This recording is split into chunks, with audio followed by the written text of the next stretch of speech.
Today I'm going to teach you how to embed an iframe into your Wix website. This is incredibly useful when you want to display external content like videos, maps, or interactive widgets directly on your site without leaving your domain. If you want to get started on Wix, you can click on the link in the description down below. Let's begin by navigating to the Wix website. Once you're there, go ahead and log into your Wix account using your credentials.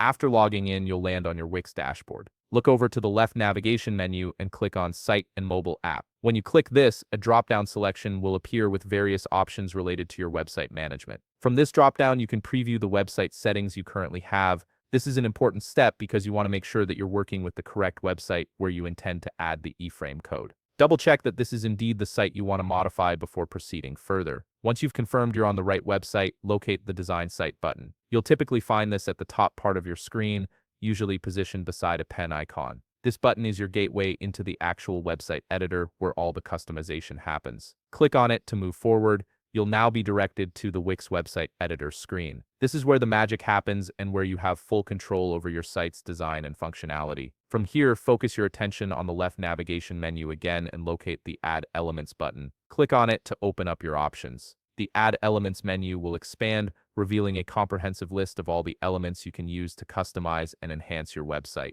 Scroll through this list until you find the Embed Code element. This is specifically designed for situations like yours where you need to integrate external code into your site. Click on Embed Code to expand it further. After clicking Embed Code, look for the option labeled Embed HTML. You'll see a small plus icon next to it. Click this plus icon to add the Embed HTML element directly onto your website canvas. This action places an interactive element on your page where you can insert custom code. Once the element is added to your canvas, a code editor window will automatically open. This is exactly where you'll paste your iframe code. For demonstration purposes, we'll be pasting a sample iframe from YouTube to showcase how the iframe works and appears on your website. Simply paste your iframe code into this editor window, and you're all set. And that's it. You've successfully embedded an iframe into your Wix website, allowing you to display dynamic external content seamlessly. If you found this video helpful, please leave a like, subscribe, and see you in the next video.